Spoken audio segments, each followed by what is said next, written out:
The crisp autumn air carried the scent of pine as 5 friends set up camp deep in the heart of the Pine Barrens. It was their annual tradition to disconnect from their busy lives and reconnect with nature. This year, though, something felt different. As dusk settled, they gathered around the fire, telling stories and roasting marshmallows. The peaceful ambiance was soon disrupted by an eerie, guttural noise echoing through the trees. "What was that?" Lisa asked, her voice trembling.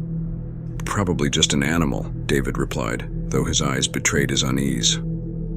"You hear that, Sarah?" Mark asked, nudging his girlfriend. "Yeah, I did," Sarah said, looking around nervously. "It didn't sound like any animal I've ever heard." "Relax, guys," Greg chimed in, trying to lighten the mood. "It's probably just the wind." As the night wore on, the noises grew louder and closer. Eventually, they retreated to their tents, hoping to get some sleep despite the strange sounds. When morning came, they found unusual tracks around their campsite. Large, clawed prints unlike anything they had seen before. "Look at these," Mark said, crouching down to examine the tracks. "What kind of animal makes prints like these?" "Whatever it is, it's big," David said, scanning the surrounding woods. "Should we leave?" Lisa asked, her face pale. "Let's not jump to conclusions," Greg said. "Maybe it's just a bear. We should be cautious but not panic." Curiosity piqued, they decided to investigate. They followed the tracks deeper into the woods until they stumbled upon an old abandoned campsite. The tents were torn, and belongings were scattered around. Among the debris, they found a tattered journal. "What's this?" Sarah asked, picking up the journal. "Looks old," David said, taking it from her and opening it. "Let's see what's inside." David opened it and began to read aloud. The entries described the author's encounters with a mysterious creature, its guttural roars, its glowing eyes in the darkness, and its relentless hunting. The last entry was a desperate plea for help, ending abruptly. "Guys, this is freaky," Sarah said, her voice shaking. "We should go back." "We can't just ignore this," David said. "We need to understand what we're dealing with." "But what if it's still out there?" Lisa asked, fear evident in her eyes. "We'll be careful," Mark said, trying to reassure her. "Let's just see if we can find more clues." They continued deeper into the woods, the sense of unease growing with each step. The noises began again, this time louder and more menacing. The rustling of leaves and snapping of branches made their hearts race. "Did you hear that?" Greg whispered. "Yeah," David said, tightening his grip on the journal. "It's close." "We should go back," Sarah repeated, her voice rising in panic. "Wait," Mark said, pointing ahead. "Look at that." Ahead of them was a cave entrance, partially hidden by overgrown foliage. The tracks led directly into the darkness. "Are we really going in there?" Lisa asked, her voice quivering. "We have to," David said. "We need to know what this thing is." Taking a deep breath, they entered the cave. The darkness enveloped them, and the air grew cold. The guttural noises echoed off the walls, making their skin crawl. "This is insane," Greg muttered. "We should turn back." "Just a little further," David insisted, holding up the journal as if it were a guide. Suddenly, a pair of glowing eyes appeared in the darkness, followed by a low, menacing growl. The creature stepped into the dim light, revealing its massive, hulking form. "Run!" David shouted, as the creature lunged toward them.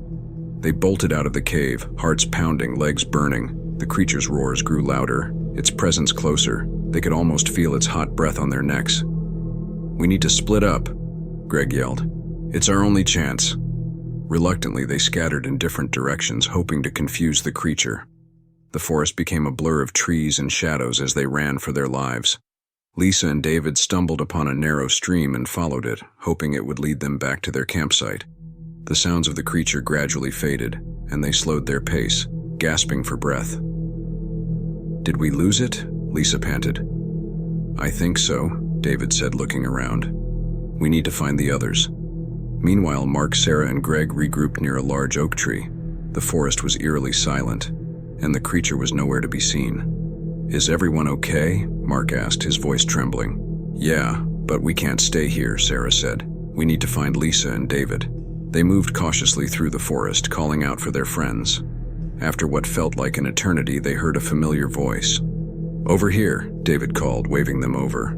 Relief washed over them as they reunited, but their ordeal was far from over. The guttural noises returned, louder and more aggressive. "We need to get out of here now," Greg shouted. They ran through the forest, their breaths ragged and hearts pounding. The creature's roars grew louder, its presence closer. They could almost feel its hot breath on their necks. As they ran, they stumbled upon an old, decrepit cabin. Desperate for shelter, they rushed inside and bolted the door. "Do you think it can get in?" Lisa asked, her voice trembling. "Let's hope not," David said, peering through a crack in the wall. The cabin was musty and filled with old, dusty furniture. In the corner, they found another journal, similar to the one they had found earlier. "Another journal?" Mark asked, picking it up. "This place is creepy." David flipped through the pages, reading aloud. The entries detailed more encounters with the creature, describing its intelligence and cunning. The final entry was a warning. "Do not stay after dark. It hunts relentlessly." "We need to leave before nightfall," Sarah said, her voice urgent. "We can't stay here." "But how do we get out?" Greg asked. "The creature is out there." "We'll have to make a run for it," David said. "We stick together and head for the car." The sun was beginning to set as they prepared to leave. The guttural noises grew louder, echoing through the forest. They knew they had little time. "Ready?" Mark asked, gripping a makeshift weapon, a sturdy branch. "Ready," the others replied in unison. They burst out of the cabin, sprinting through the forest. The creature's roars were deafening, and they could hear its heavy footsteps closing in. Panic surged through them, but they pushed on, fueled by adrenaline. As they ran, Sarah tripped over a root and fell, scraping her knee. "Help!" she cried, trying to get up. Mark and David rushed to her side, helping her to her feet. "We've got you," David said. "Keep moving." They continued running, the creature hot on their heels. The edge of the forest was in sight, the open road just beyond. They could see their car parked on the side, a beacon of hope. "Almost there," Greg shouted. With one final burst of energy, they reached the car and piled in. David fumbled with the keys, his hands shaking, but managed to start the engine. The creature roared in frustration as they sped away, leaving the forest behind. They drove in silence, the weight of their experience settling in. The friends survived the night, but the encounter left them with a haunting reminder. Some mysteries in the woods are better left undiscovered. The old journal remained a testament to the terror they faced, a chilling reminder of the creature that still lurked within the shadows of the Pine Barrens. As they drove away, Lisa turned to David and asked, "Do you think anyone will believe us?" David shook his head. "Probably not, but we know the truth, and that's enough." They all agreed in silence. The memory of the creature etched into their minds forever. The Pine Barrens had many secrets, and they had narrowly escaped becoming one of them. In the days that followed, they tried to return to their normal lives, but the events of that night haunted them. They couldn't shake the feeling of being watched. The memory of the creature's glowing eyes and guttural roars seared into their minds. "I keep having nightmares," Lisa confessed one evening when they all gathered at David's apartment. "I can't stop thinking about it." "Me too," Sarah said, her voice barely above a whisper. "It's like it's still out there, waiting." "We need to do something," Mark said, pacing the room. "We can't just pretend it didn't happen." "Like what?" Greg asked. "Go back and try to kill it? We barely made it out alive." "Maybe we should tell someone," David suggested. "The authorities, maybe even the media." "Who would believe us?" Sarah asked. "They'll think we're crazy. But if we have the journals," David said, pulling out the old tattered books they had taken from the campsite and the cabin. "These are proof that we're not the only ones who have encountered it." Reluctantly, they agreed to go to the authorities. They contacted the local police, explaining their encounter and showing them the journals. The officers listened, skeptical but intrigued. "We'll look into it," one of the officers said, taking the journals. "But you should all stay out of the Pine Barrens for now." As they left the police station, the friends felt a mix of relief and unease. They had done what they could, but the fear lingered. Weeks passed, and life slowly returned to a semblance of normalcy. They stopped having nightmares, and the memories of that night began to fade. But the Pine Barrens and the creature they had encountered would always be a part of them, a dark chapter in their lives that they would never forget. One evening, as they gathered once more, this time for a quiet dinner at Sarah's apartment, they received a call from the police. "We found something," the officer said. "You need to come down to the station." Their hearts raced as they made their way to the police station. The officer led them to a room where the journals were spread out on a table.